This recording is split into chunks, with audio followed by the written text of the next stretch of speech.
Welcome to Too Fond of Books. My name is Janelle and this is a different video for me, but I saw this on Jeremy Fee's channel and I thought it was really interesting, so I thought that I would try and do it. This is going to be my top 10 best average rated books on Goodreads. So these are books that I've read.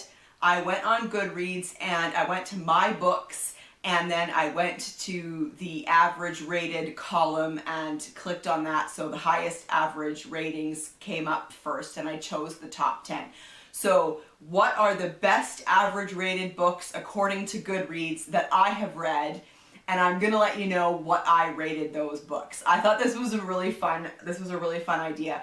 It also led to a really interesting discussion with Erin about the rating system on Goodreads, and I'll let you in on that as we go.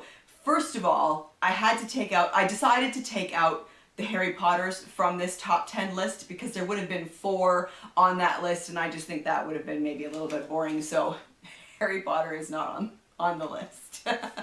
Here we go. I'm going to start at number 10. The 10th best rated book that I've read on Goodreads is The Complete Sherlock Holmes. This has a Goodreads rating of 4.46. And so in case you're not sure, the Goodreads ratings are out of 5. So 4.46 is pretty good. I gave it a 4. I really like Sherlock Holmes. Now, so here's where the Goodreads ratings system comes into play. This is an average based on 187,766 ratings. So a lot of people have rated that book on Goodreads, and I think, you know, fair enough that it's got a high rating. I would agree with that. Number 9 on my list is The Nightingale Nurses. This is a book, it's part of a series about nurses in London during World War II or just before World War II, I believe. It has a Goodreads rating of 4.49, and I gave it a 4. I really enjoyed that book. Now, but interestingly enough, that one has 1,294 ratings, so way less than the Sherlock Holmes ones. So I'm not sure what to do with that, like the fact, obviously, that, you know, different number of people are reading these books, and that has I would say, have a pretty big effect on the average rating. Anyways, number 8 on my list is A Farthing Will Do. This is a historical fiction by Lillian Harry. This has a 4.49, and I've read some Lillian Harry, but I didn't realize when I read this that this was part of a series, and it's like the 8th one in this series. I ended up only giving it 2 stars. Partly it was because I think there was a lot of stuff that I was just not aware of because I hadn't read the others in the series. And also there was a few story points, plot points that I wasn't a big fan of. On the whole, however, I do actually really like Lillian Harry, so I think this was maybe just an outlier in the series for me. That one has 98 ratings on Goodreads. 7th on the list is The Bayou Tapestry and Norman Invasion. And this has a Goodreads rating of 4.5. I gave it a 4. I did really enjoy that one. It's basically just a really close look at the Bayou Tapestry and then some background about the Norman invasion that the Bayou Tapestry tells that story. That one only has 8 ratings on Goodreads. 6th on the list is Missing.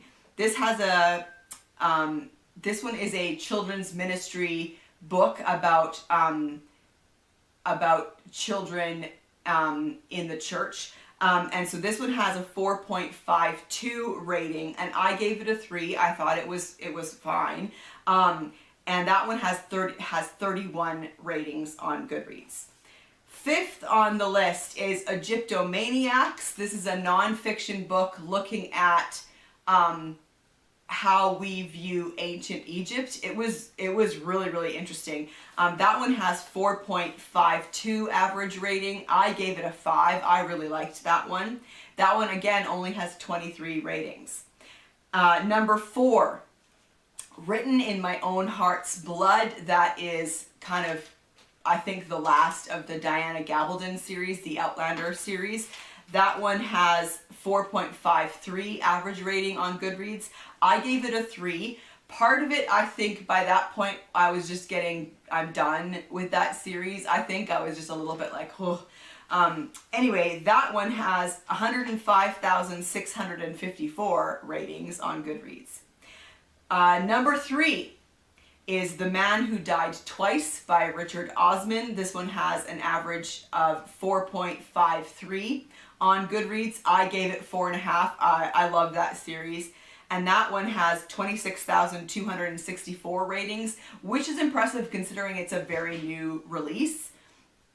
And then number 2 on the list is The Return of the King, the 3rd volume of the Lord of the Rings trilogy by J.R.R. Tolkien. That has a Goodreads average rating of 4.54.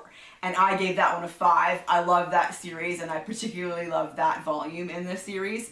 And again, that one has 745,335 ratings on Goodreads.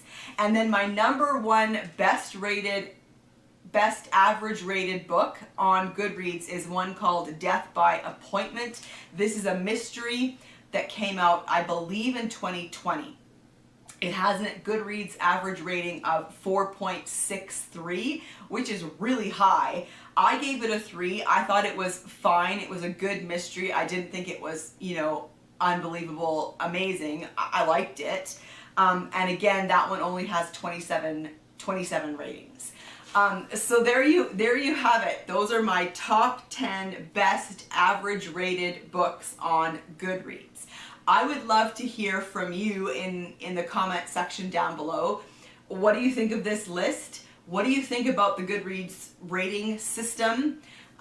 Also, if you are on Goodreads, what is your best average rated book on Goodreads? I would love to know about that too. I find that really interesting. And I will see you for another video soon. Bye.